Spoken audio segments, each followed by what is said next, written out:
Hello, I'm Victoria Corrin. Welcome to Party Poker Late Night Poker Masters, a brand new series of gripping high-stakes tournament poker. In each heat, 2 brilliant amateurs will take on 6 of the world's most respected professional players.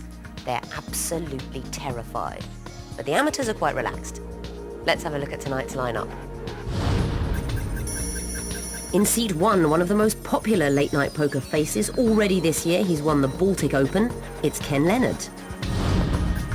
In Seat 2, a poker player and commentator, he once made 3 World Series finals back-to-back, it's Barney Boatman.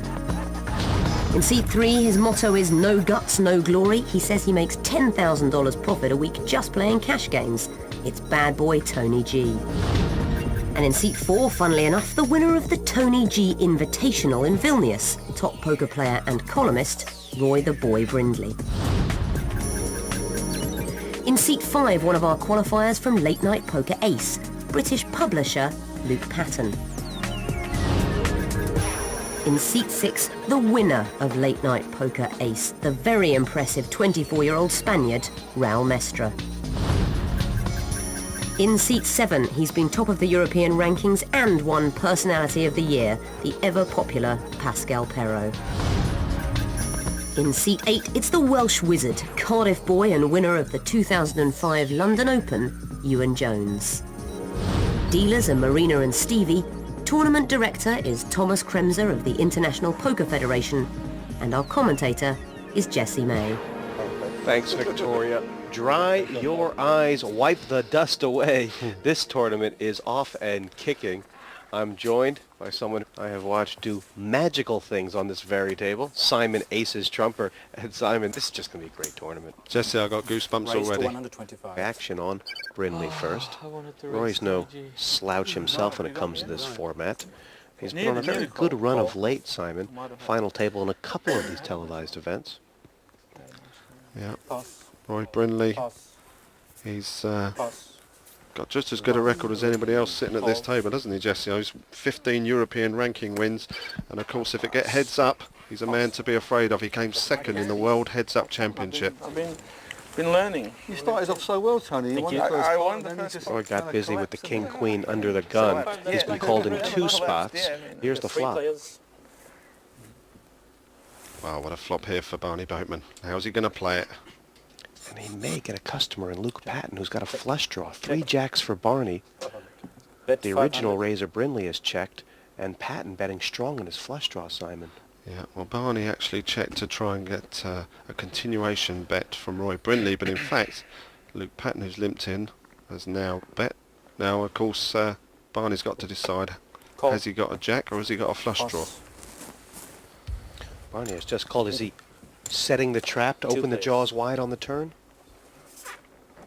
It's not going to work too much now if there's some fierce betting, is it? Because Luke Patton has hit the nut flush. The nut flush meaning it is the biggest possible flush at this moment in time. What is Patton doing? He's checked behind Barney. He's got the hearts. Not all trappers wear fur hats. Is there any way Barney can think that his 3 jacks aren't good right now? No. What a check! Yeah, it's a great check by Barney. He plans to check call.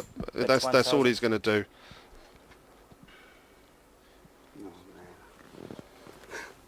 Barney's got a radar like a bat here, Simon.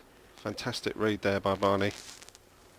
I mean, Luke Patton has done everything possible to try and get a bet out of Barney on the river. And Barney's thinking here, did he have the flush draw on the flop, or has he got a jack? And if he has, is it a stronger jack, i.e. an ace jack, or is it a weaker jack? I think he's going to have to pay him off. Yeah, he's called. Lucky not to lose any more there by Barney Boatman. Fantastic read, and unlucky at the end, but it only cost him 1,000. Yeah. Well done, Luke Patton. Luke Patton, online qualifier, but he's had great success of late, including, of course, final table of the Party Poker Late Night Poker Ace. That's what's got him here, and he's going to be one to watch. Thank you. Well done. I knew it. The name of the game is Texas Hold'em, and with a quick reminder of the rules, here is Victoria Corrin. Bet on a turn. The action starts with each player receiving 2 cards face down from the dealer. The 2 players to the immediate left of the dealer post 2 compulsory bets, known as the blinds. Play then proceeds in a clockwise direction, with each player having to make a betting decision. They can call, match the bet, or raise, put more money into the pot, or they can fold, throw their cards away. Once this round of betting is over, the dealer reveals the flop, 3 communal cards dealt in the middle of the table. More betting follows. Then comes a 4th card, known as the turn card, and a 5th card, the river. Players must make the best 5-card poker hand using the 7 cards available. Once the betting is over, the players reveal their cards, and the best hand wins the pot. That's good. There is no way you can pick a favorite in this seat. Everybody could legitimately be a favorite, and I'm Call. including these online qualifiers Toss. as far as having a good chance here, Simon. You know, it's not the goal here, not just Toss. to win, but of course Toss. the final 2 make the final Raise. table, so that changes things around a Raise little to bit, doesn't 200. it? There's a raise here from Luke Patton. Pass. He's got a pair of queens. Made it Call. 4 times the big blind. Just a call here from Pascal Perot's got a pair of 9s. Didn't want to re-raise to see if Luke Patton had a big hand. But Ewan Jones, Raise to 950. Oh my, we've got huge hands out here. Leonard dumping his ace-9 quick, but the re-raise with the big slick from Ewan Jones, and will Patton push? well, against 2 players, I'd normally re-raise with a pair of queens.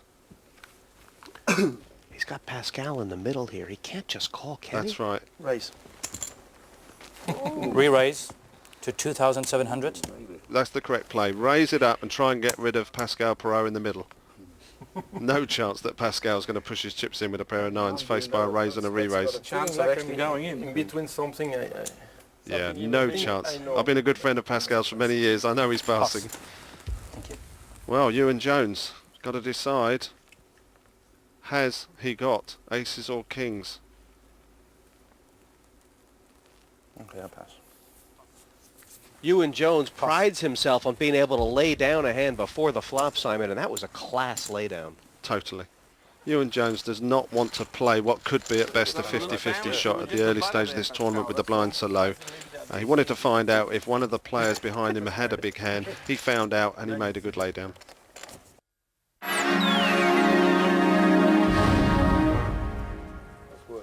Still a full field of 8 here at the Party Poker Late Night Poker Masters. Yeah. Sorry. Players beginning this game with $5,000 in tournament chips. Yellow chips worth 25, reds are 100, and the greens worth $500. Raise to 150. Pass. Doesn't Ken Leonard look sharp tonight? He is here to play. It's Pass. great to see people dressing up for a poker game. See, Tony G's put a shirt on at Pass. least. Ken with the 2 jacks has made it 150, and it looks like he's got Patton 2 players. defending his big blind, Simon.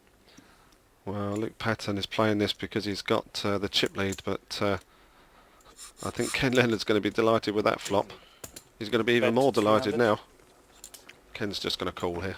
Ken Leonard has a full house on the flop. Jack's full. Luke Patton has a flush draw now. He's drawing dead. Flush will not help. Leonard already has the full house. And, I mean, Luke could just sink like a swamp rat. That's it. I'd expect Ken to check here. Well, I would have checked here. Bet 600. He's obviously hoping that Luke actually has a 2. He was also giving Luke an opportunity to check raise, wasn't he? Call. And if Luke tries to make a play, or if Luke catches the flush, it'll be ugly. Ay, ay, ay. Check. Check. Oh, no. Well, how much can Ken Leonard extract here? The pot's 2,125. I think about 1,200. Bet 1,400. That's a good size bet. This all started with Luke Patton making a loose call in the big blind, and now he is deeper than a coal shaft.